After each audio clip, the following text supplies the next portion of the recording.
Hello friends, हमारा hand retain notes का ये दूसरा क्लास है जिसमें हम दूसरा स्लाइड का पढ़ रहे हैं। जैसे कि ये कोशिका है, तो कोशिका से क्या मिलकर बनता है? कोशिका से ऊतक बनता है, ऊतक से क्या बनता है? अंग बनता है, और अंग से अंग तंत्र बनता है।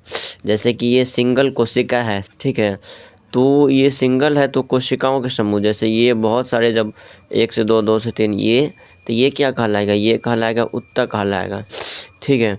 ऊतक से एक पूरा अंग का निर्माण होगा। जैसे कि मान लीजिए कोई भी अंग हो गया, यहाँ पे आप मान लीजिए अमाशय हो गया, ठीक है, तो ये अमाशय का निर्माण हो गया। तो ये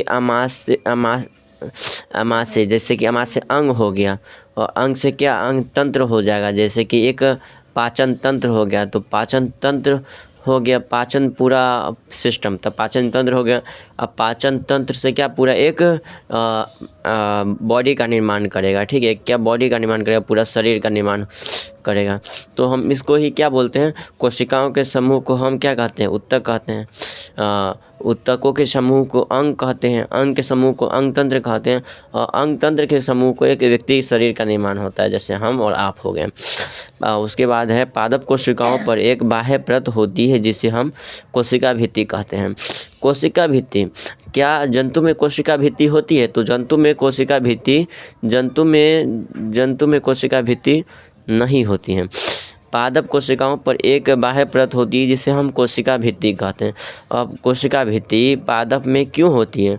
क्योंकि जो मनुष्य या कोई भी जीव जंतु है, तो विशिष्ट परिस्थिति जैसे कि आंधी तूफान में वो अपना वातावरण के अनुसार अपना स्थिति को देख सकता है। अपने मतलब कि अगर कोई आंधी तूफान आया तो वहाँ से हटकर कहीं अच्छा सुरक्षित जगह पे जा सकता है, जबकि पेड़ पौधे आंधी तूफान और जैसे विशिष्ट परिस्थिति में एक ही जगह पे रहते हैं। उसी के कारण उसे एक एक्स्ट्रा लेयर दिया जाता है जिसे हम कोशिका भित्ति कहते हैं। तो ये भी समझ गए। 1855 में विर्चो ने कोशिका की उत्पत्ति कोशिका से होती है यही बताया। जैसे कि 1855 में विर्चो ने बताया कि कोशिका की उत्पत्ति कोशिकाओं से ही होती है। जैसे कि अगर कोई कोशिका है ना, जैसे कोई भी जीव उत्पन्न हो रहा है तो वो कोशिका से ही होगा। जैसे कि कोई भी जीव, जैसे आपको पता है कि माता पिता से जन्म होता है, तो माता पिता का जो स्पर्म और अंडाणु होता है तो वो भी कोशिका होता है, तो उसी कोशिका से ही कोशिका की उत्पत्ति होती है। तो वही विर्चो ने बताया, 1855 में विर्चो ने बताया कोशिका की उत्पत्ति कोशिकाओं से ही होती है।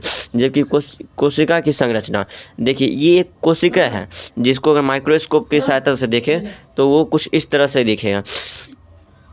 तो वास्तव में हम इसको नग्न आँखों से नहीं देख सकते हैं, माइक्रोस्कोप से देखते हैं, सूक्ष्मदर्शी।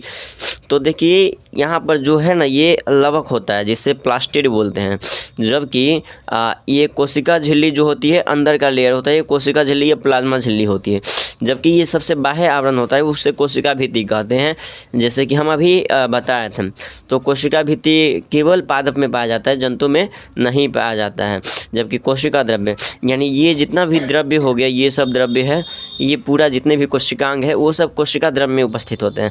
जबकि ई या एंडोप्लाज्मिक रेटिकुलम अंतःप्रदवही जालिका, तो जैसे कि अंतःप्रदवही जालिका है, तो अंतःप्रदवही जालिका मतलब 2 भाग से मिलकर बना होता है। एक तो खुदरी अंतःप्रदवही जालिका, एक चिकनी अंतःप्रदवही जालिका। अंतःप्रदवही जालिका को 2 भागों में बांटा जाता है।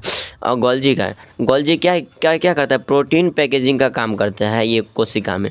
जबकि राइबोसोम है, तो राइबोसोम क्या है? तो देखिए राइबोसोम जो होता है वो प्रोटीन का संश्लेषण करता है। जैसे कि आप समझ लीजिए कि अंतःप्रदवही जालिका है, तो ये इसका ये 2 भाग में बटा होता है। जैसे इसको बांटा गया, तो इसको हम बोलते हैं खुदरी जो कि राइबोसोम का निर्माण करता है। ये राइबोसोम का निर्माण करता है, जबकि चिकनी और वसा और लिपिड्स का बना होता है, ठीक है। जबकि अब सेंट्रोसोम होता है, तो वो कोशिका विभाजन के समय सहायता होता है। कौन? सेंट्रोसोम होता है। लाइसोसोम, इसे ही हम आत्मघाटी की थैली कहते हैं, यानी सुसाइडल बैग इसे ही कहा जाता है। यानी हमारे शरीर में जैसे अपशिष्ट पदार्थ का पाचन कर देता है। अगर इसे बोल जाते हैं ना, ये अगर फट उठ जाता है तो पूरा कोशिका का ही पाचन कर देता है, इसलिए इसे हम आत्महत्या की थैली कहते हैं। जबकि ये रसधानी हो गया, जैसे कि पादप कोशिका का जो रसधानी हो गया, वैक्यूल्स, हाँ, उसके बाद माइटोकॉन्ड्रिया, ये भी इम्पोर्टेंट है। माइटोकॉन्ड्रिया क्या होता है? The power house of the cell कहा जाता है। माइटोकॉन्ड्रिया को ऊर्जा ग्रह कहा जाता है, क्योंकि माइटोकॉन्ड्रिया किसका निर्माण करता है? ऊर्जा का निर्माण करता है। तो हम आज डायग्राम के माध्यम से समझे हैं और अगले क्लास में हम इसको टॉपिक वाइज समझेंगे।